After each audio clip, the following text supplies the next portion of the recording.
آئیے اس کے بعد مدرسے کے اہمیت کے عنوان پر ایک ننھے منھے مقرر آ رہے ہیں، جس سے میری مراد محمد صدیق ابن مشتاق سلوڑ، محمد صدیق ابن مشتاق سلوڑ درجہ دینیات سوم کے طالب علم ہے۔ موصوف مدرسے کے عنوان پر تقریر پیش کر رہے ہیں کہ مت سہل ہمیں جانو پھرتا ہے فلک برسو، مت سہل ہمیں جانو پھرتا ہے فلک برسو، تب خاک کے پردے سے انسان نکلتے ہیں۔ موصوف آئے اور اپنی تقریر پیش کریں۔ نحمده ونصلي على رسوله الكريم أما بعد، قال الله تعالى وذكر فإن الذكرى تنفع المؤمنين، صدق الله العظيم۔ جناب المقام صدر محترم اور میرے علمی ہم سفر بھائیوں، میں آپ حضرات کے سامنے ایک تقریر پیش کرنا چاہتا ہوں، امید کہ آپ بغور سماعت فرما کر میری حوصلہ افزائی فرمائیں گے۔ یہ مدرسہ گئے تیرا میں کدا نگی ساقی، یہ مدرسہ گئے تیرا میں کدا نگی ساقی، یہاں کی خاک سے انسان منائے جاتے گئے۔ حضرات گرامی، مدارس اسلامی یقیناً اللہ رب العزت کی بہت بڑی دین ہے۔ یہ ملت اسلامیہ کے لیے حفاظتی قلعے گئے، یہاں سے برکتیں حاصل کی جاتی گئے، یہاں پر دین اسلام کی سپاہی تیار کیے جاتے گئے، یہاں کی خاک سے انسان منائے جاتے گئے۔ حضرات گرامی، مدارس اسلامیہ یقیناً اللہ رب العزت کی بہت بڑی دین ہے۔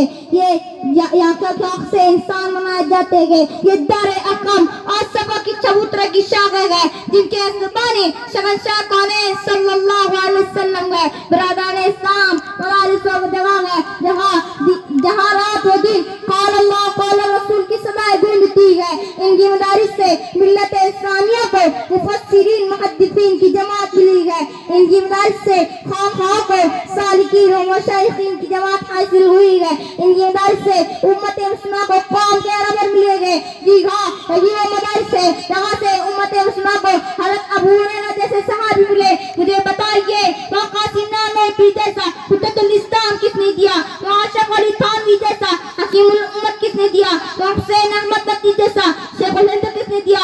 وہاں الیاس صحابانی جیسا داعی الملک کس نے دیا؟ وہاں پیر ذوالفقار جیسا پیر طریقت کس نے دیا؟ وہاں سید ارشد نقوی جیسا امیر الہند کس نے دیا؟ وہاں غلام محمد وستانوی جیسا خادم القرآن معمار المساجد کس نے دیا؟ حقیقت یہ ہے کہ یہ سب انہی مدارس اسلامیہ کے تراشدہ گوہر نایاب گئے۔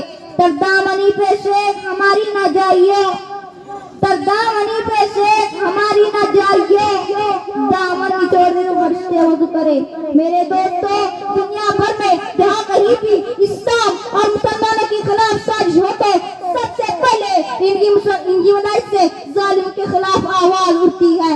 یہ وجہ ہے کہ دشمنان اسلام کو جتنا ڈر اور خوف مدارس اور ان مدارس میں پڑھنے پڑھانے والے طلبہ و علماء سے ہوتا ہے، اتنا کسی تنظیم و تحریک سے نہیں ہوتا۔ اسی لیے آج دشمن اسلام میں مدارس کی ساختوں کو کمزور کرنے کی کوشش میں لگا ہوا ہے۔ ان مدارس کو دہشتگردی کا اڈا کہا جانے لگا ہے، عوام الناس کو مدارس سے کاٹنے کی فکر میں لگا ہوا ہے۔ دوستو، افسوس کی بات یہ ہے کہ خود اسلام کے دعوے دار بھی اب مدارس اسلامیہ کو شک کی نظر سے دیکھنے لگے گئے، ان میں پڑھنے پڑھانے والوں کی تحریر و تذلیل کرنے لگے گئے۔ ہائے رے پستی بشر، اس گھر کو آگ لگی ہے گھر کی چراغ سے۔ یاد رکھو، اگر یہ صورت حال ہوگی تو قوم کی حالت بھی برما اور اس دین کے مسلمانوں جیسی ہونے میں دیر نہیں لگیں گی۔